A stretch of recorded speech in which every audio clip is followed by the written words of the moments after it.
C'est quoi votre truc ? C'est quoi votre truc ce matin ? On parle des caves ouvertes vaudoises qui reviennent pour la 14e édition. Oui, déjà, les 18 et 19 mai prochains, près de 250 vignerons et vignerons ouvriront leurs portes pour offrir des dégustations et des découvertes œnologiques. Organisées par l'Office des vins vaudois, l'OVV, les caves ouvertes promettent une immersion au cœur des terroirs vaudois avec des configurations variées et des rassemblements festifs.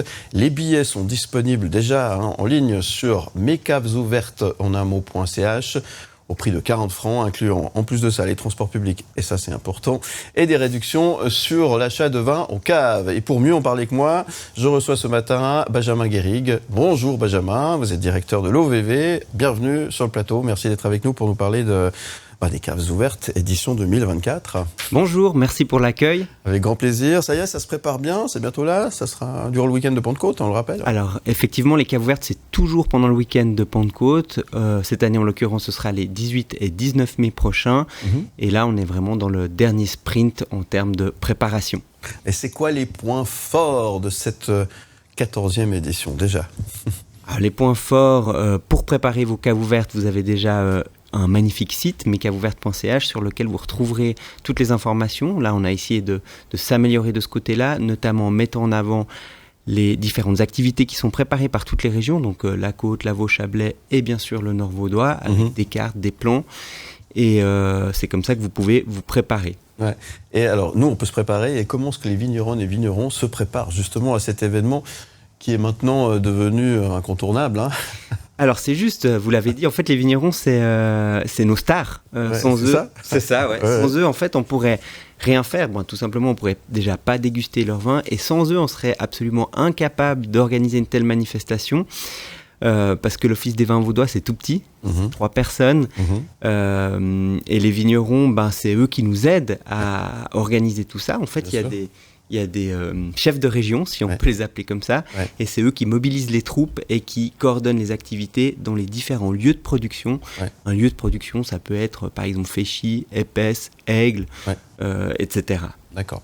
Alors les régions justement représentées, on vient de le dire, grosso modo c'est ça, c'est la Côte, c'est la Riviera, le Chablais. Quels sont les... Alors en fait, dans le canton de Vaud, c'est ça qui est intéressant, c'est qu'on a 6 AOC, 6 appellations d'origine contrôlée, dont 2, et je crois que c'est les 2 seules de Suisse en fait, dont 2 appellations Grand Cru. Alors c'est des plus petites appellations, c'est l'appellation Calamin qui est un véritable bijou si on peut le dire.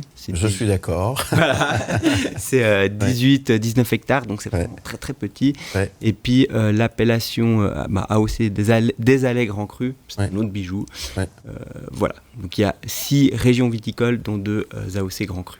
C'est ça qui est important de rappeler quand on parle des vins vaudois. Souvent on pense chasse-là, mais il n'y a pas que ça. Il y a énormément de choses à découvrir et il y a plein de bonnes choses et des petites pépites comme on aime le dire. Alors absolument, le chasselas c'est le cépage roi. C'est le porte-drapeau en fait. C'est le porte-drapeau, c'est le cépage roi incontesté. On parle souvent de chiffres, donc 60% de la production. Donc c'est notre ADN, c'est ce qu'on sait faire.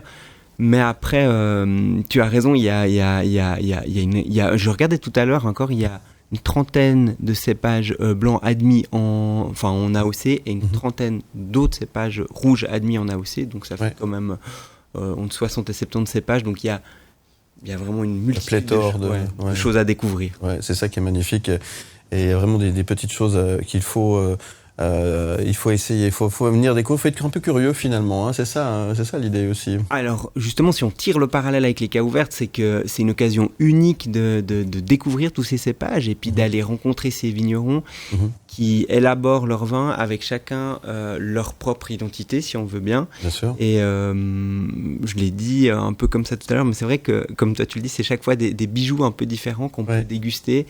Et puis, c'est une chance unique. C'est une chance unique, effectivement. Aller à la découverte de nos vignerons qui font un travail formidable tout au long de l'année. C'est aussi un moment de partage, et ça c'est très important. On a des très très belles images pour celles et ceux qui nous regardent sur Canal+. Sinon vous irez retrouver tout ceci en podcast et en image sur le site mlemedia.ch ou sur l'application MyCanal. Juste pour faire un petit parallèle avec ce qui s'est passé au niveau météo, là, ça a été un peu compliqué pour les vignerons et les vigneronnes là, ces derniers temps. Est-ce que les nouvelles sont pas trop mauvaises ? Qu'est-ce qu'on peut dire aujourd'hui ? Quel bilan on peut faire après C'est avant Sainte-Glace. Alors effectivement, on a eu un épisode de gel qui a touché la Suisse et notamment la Suisse romande, que ce soit nos voisins également, donc les cantons de Genève, Vaud et Valais. Ce qui a été compliqué dans le canton de Vaud, c'est notamment la région du Chablais qui a été le plus impactée par ce phénomène.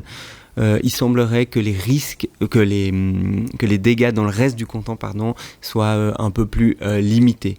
Donc, on en discutait encore l'autre jour avec l'interprofession. On est en train d'évaluer les dégâts qu'on peut être produits par ce gel et voir comment on peut soutenir ces vignerons qui sont situés dans le Chablais notamment. Ouais, c'est toujours très compliqué. Hein. C'est là où on voit la complexité de cette activité, de ce métier, de ce métier passion, hein, parce qu'il faut être passionné pour faire ça. Là, c'est un coup de gel et tout est foutu, quoi. C'est ça qui est terrible. Alors justement, on en parlait aussi l'autre jour. Justement, on n'est pas dans des processus industriels qu'on peut maîtriser, c'est-à-dire tiens, là on produit un peu trop, on fait une petite pause. Là on produit pas assez, on appuie un peu sur l'accélérateur.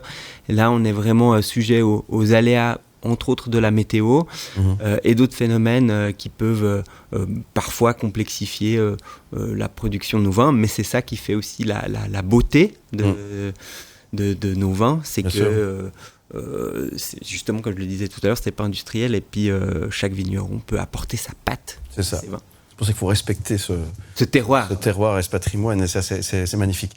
Alors, pour participer aux caves ouvertes, comment faut-il faire pour celles et ceux qui ne connaissent pas la mécanique, et comment se procurer le passeport qui va nous permettre d'aller déguster et visiter nos vignerons et vignerons de la région? Je crois que tu as tout résumé tout à l'heure, donc je ne peux pas en dire beaucoup plus. Non, mais en fait, c'est très très simple. Il faut tout simplement aller pour commencer sur mescavesouvertes.ch.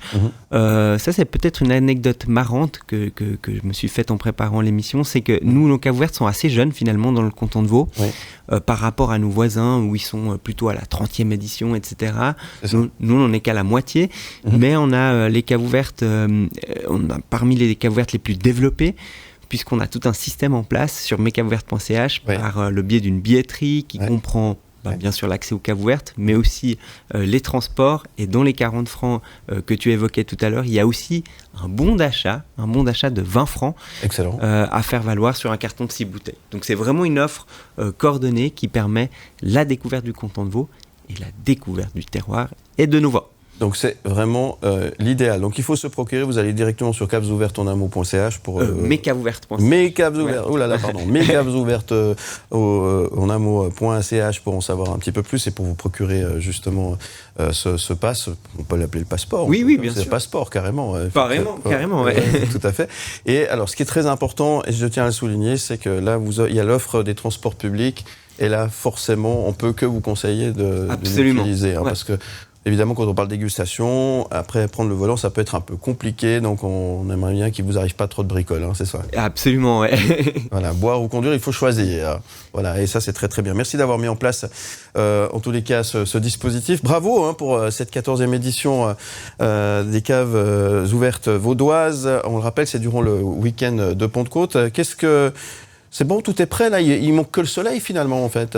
Mais il sera là. Alors, on l'a commandé, il sera là, bien sûr. L'année passée, on a eu une édition extraordinaire. On a eu un nombre de participants. C'était une édition record. Ouais. Et effectivement, la météo est un ingrédient indispensable, comme dans le vin. D'avoir du soleil, ça fait toujours du bien. Et on espère qu'il sera au rendez-vous. Mais oui, puis c'est un moment convivial, sympathique, un moment de partage, à vivre aussi en famille. Hein. C'est l'occasion aussi d'aller visiter notre belle région, redécouvrir notre belle région. Donc n'hésitez pas. mescavesouvertesenamot.ch pour en savoir un petit peu plus. Merci Benjamin Guérig. Merci beaucoup.